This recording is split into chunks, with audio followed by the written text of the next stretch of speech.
Well, it's a rainy day, so I'm back here at my editing desk, working my way through some more of the old videos from last season's work. Everything that you're going to see today is mainly electrical kind of stuff. We got our solar panel system installed, our battery system, and just some other pretty fun odds and ends that I'm excited about. So let's get right into it.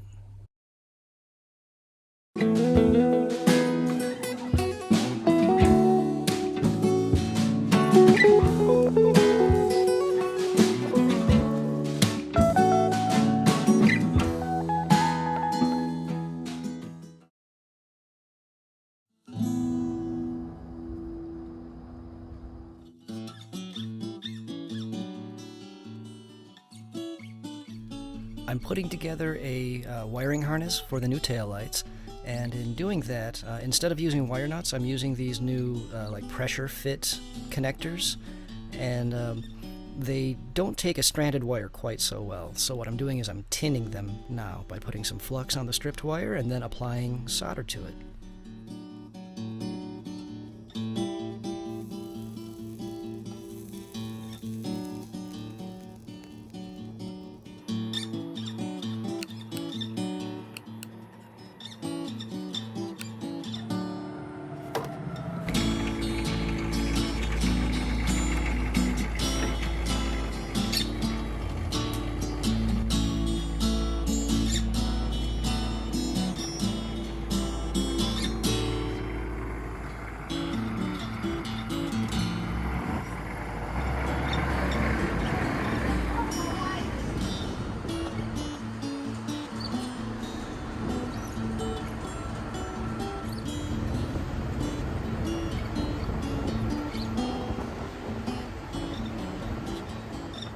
Happy surprise! We have been anxiously awaiting the arrival of this item here, our brand new Goal Zero Yeti.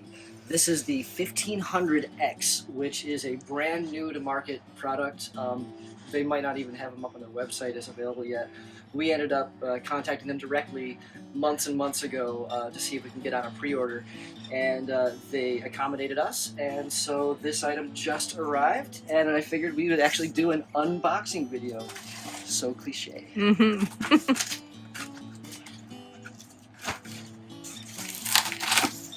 Let's see what we've got. And how much does it weigh? This is 47 pounds, 53-pound shipping weight. We've got all sorts of items here. We've got a user guide, Wow. some fun supplemental information and catalog stuff for accessories. Keep this box. Returns cannot be accepted without this box. And here is the unit. Wow. Oh, it's on. Oh my gosh. Or at least something's on. Oh my gosh.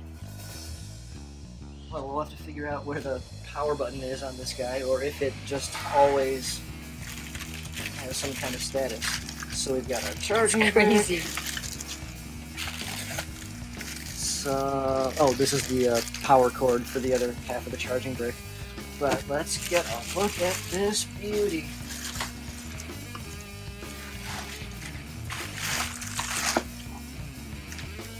Oh, Kevin.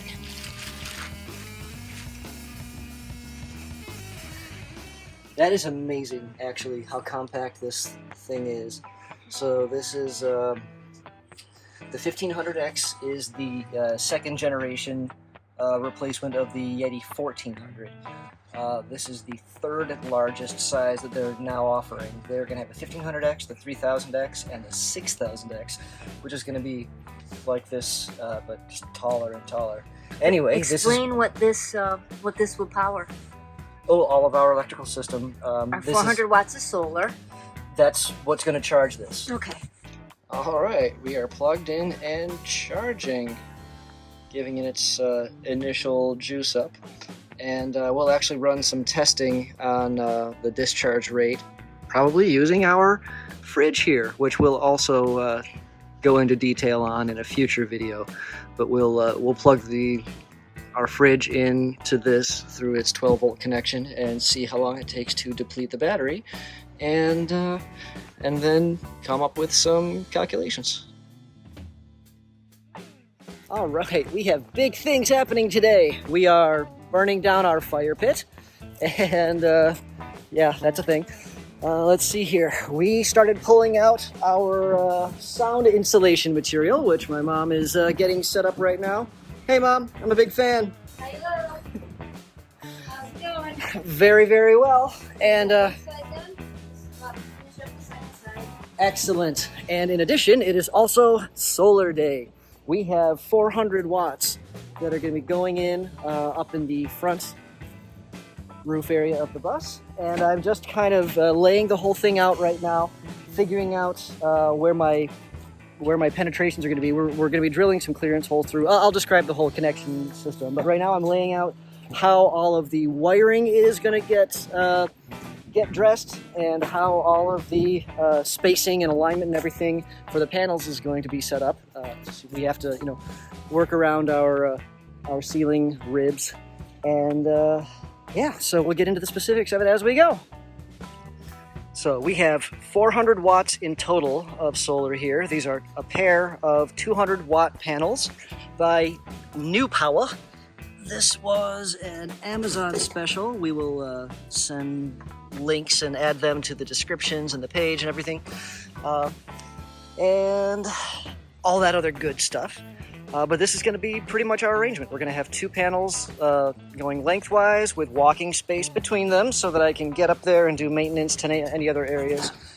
We don't necessarily know whether we're going to be adding additional solar capacity in the future, but for now, this is going to be the initial setup, and these are going to be in this orientation at the very front. So we're going to have our little box here. Just a quick rundown. This pair of panels is going to be wired in parallel.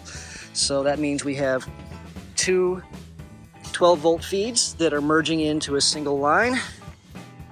These are 12-volt panels. So we've got our two positives summing together here, our two negatives summing together here. I'm going to have them passing through this nice little, I guess you'd call it a bulkhead of some sort. This is the pass-through that's going to go into the roof. So we're going to figure out where this guy gets mounted, and these. This whole thing is kind of sort of kludged together from a mishmash of parts and suppliers. So we'll just put links and everything. The brackets we got are from Renogy, and they come with their own installation hardware, self-tapping screws to mount to your installation surface, and then some nice, other good lock nut hardware for mating to the frame. Now, this is all you actually get with that kit, though, is the brackets and the screws. Being that the skin of the roof of the bus is so thin, I decided that the way that I wanted to secure these was to make actually a backing plate on the underneath side that we screw through. So I took some of my old scraps from our teardown. You'll remember our floor rails that were on the subfloor for the track system. Beneath these, for height purposes or whatever, there was this little thin 1/8-inch strip of aluminum underneath, like so. So what I did was I just cleaned a section of this up and cut them into short, equal length pieces and made this set of backing plates. So the stack up, if you will, is going to be on the roof. We're going to have a bracket like so, and then this is not going to stand. And then we're going to go through it with a screw into the backing plate. And the way I'm going to plan on doing this so that everything sucks up nice and tight and holds steady and is waterproof is we're going to use more of our Sikaflex caulk to put just a layer on the bottom here and get around the holes. And we're going to do the same thing from the underside, or rather the top face of the bottom bracket is going to get Sikaflex on it as well. And while these come with big loose clearance holes, I drilled these, I kind of pre-drilled them, drilled them tight so that the self-tapping screws that come with the hardware kit can bite in and then actually cut the threads as I screw them in. So this is going to suck up and hold it tight, and there's just not going to be any way in the world that these things will be able to come loose with them screwed together, caulked, and sealed up with that kind of a backing plate. One more pro tip. If you know that you're going to have to get into some tough spaces later on, it's all right to pre-dress your wires. These guys are not tight, but I did go ahead and get the zip tie on them, put a little of that hose around for abrasion protection on the underside. And this is just going to kind of help keep them from being too floppy. But I do that now because once these things are up on the bus, that's just going to be a pain in the butt to try to get fingers in there and get a zip tie wrapped around. So anyway, just stuff to think about. This is something you might encounter just in general assembly of things anyway. And it's just an example of the way I overthink just about every single thing that I do on these projects. So I know that this is the front of the panel, and that this is going to be mounted to the roof of the bus, and that when this thing is driving, it's going to have... It's actually pretty low profile, so I don't think it's going to pick up a lot of wind or anything, but it's going to have forces on it. And I want to make sure that the brackets do not come loose over time and are kind of already tight in the position that they're going to be in. And here's what I mean about that. If you'll notice, these pre-drilled mounting holes are slotted a little bit, so there's room for this guy to slide. So, you know, you could pretty much just not care about it, try to center it or push it to one edge or another.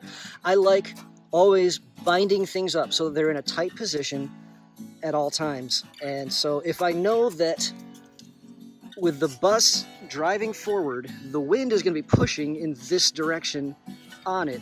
So I want, it's kind of counterintuitive, but this I want to actually be in the forward position. And it's just because, like, when you're working on it upside down, you think, okay, well, if the forces are this way, you want to be able to push it to the back so it's already tight. But that's actually providing, that means that you actually are giving all this slop to the front side here. And so you could, if this wasn't tight enough, you could actually loosen it by pushing, and that would allow this to wiggle a little bit. So it's just a thing to consider, like, okay, hey, where are the stresses and pressures going to be on this thing when it's mounted? In my case, I know that that everything is going to be transmitted in that direction, so I want it to be tight here, so it's basically already run out of room. You can't push it any tighter. Effectively, the wind will hold it to the, you know, to where it already runs out of room. I didn't explain this well, my words aren't working, but I think you get the sense of what I'm trying to say. Words.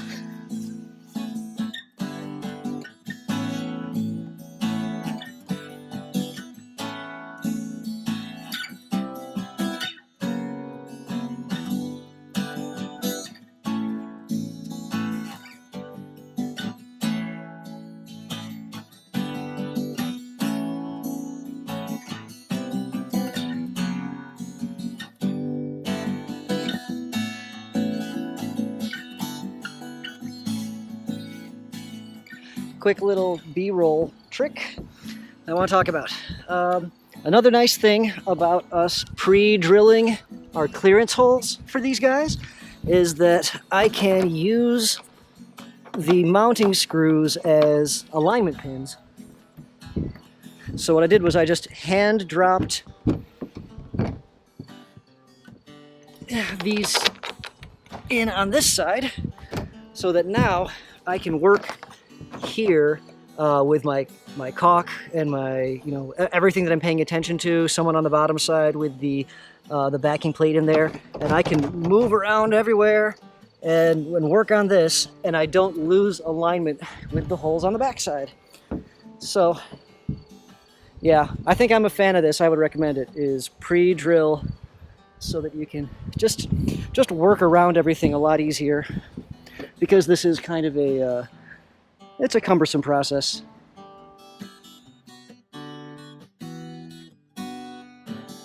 And there's the finished product from the underside. So I am going to go ahead and zip these off because they do not need to penetrate so far. Beautiful. What did we just finish over here? And you were smart not to do this back part. Yeah. So look how nice that it came out. Oh yeah, yeah. We can see where I stopped cleaning. Yeah. We figured it would be smart to leave this back area dirty while we're still working on all this stuff, and it's a good staging area. Okay. Well, I don't have a drone, so I'm just gonna pretend this is my fake drone shot.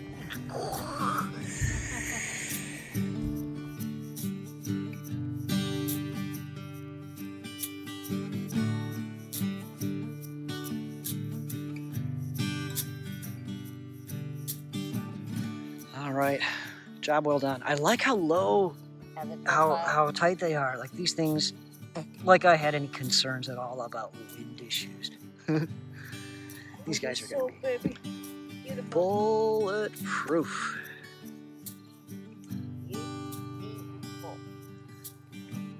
My Uncle Jimmy is collecting river stones.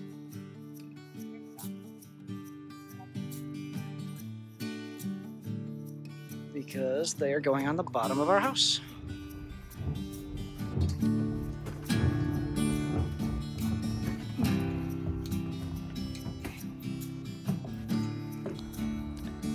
Spare seat back. New back panel. What could this be for? And stuff. So this is wire duct. This is din rail. Test fit in.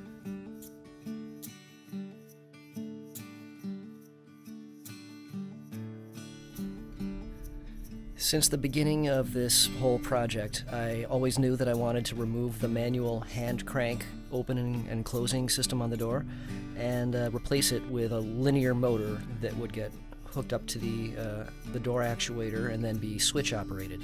So in order to enable that process, we ripped that out long ago to make room for more of our build, but I had to work on some of my old circuitry skills and come up with a schematic and a system that would be able to operate the door in both directions, and then just add some extra little fun stuff to it. So this is what I ended up with. All right, I have my sensors mounted. The door turns, and we have click and click. All right, well, we only have temporary switches wired in, but I've actually kind of got this thing working.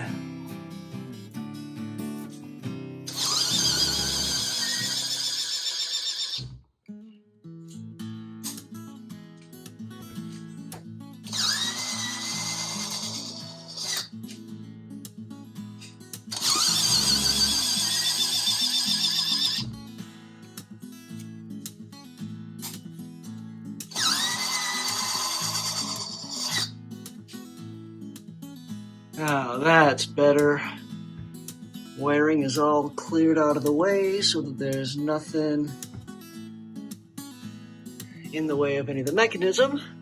I have strain relief on the cord from the motor, so now, and no more wire nuts, so we have terminals here to interface to the system, and I've got a nice little distribution block for everything. So this is all wired to terminals now. I still have to clean up the stuff on the top side, but we are getting there. Our key switch is going right here.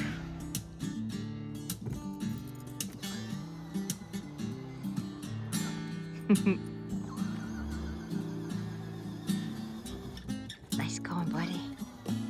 I'm so happy. Good job, Kevin.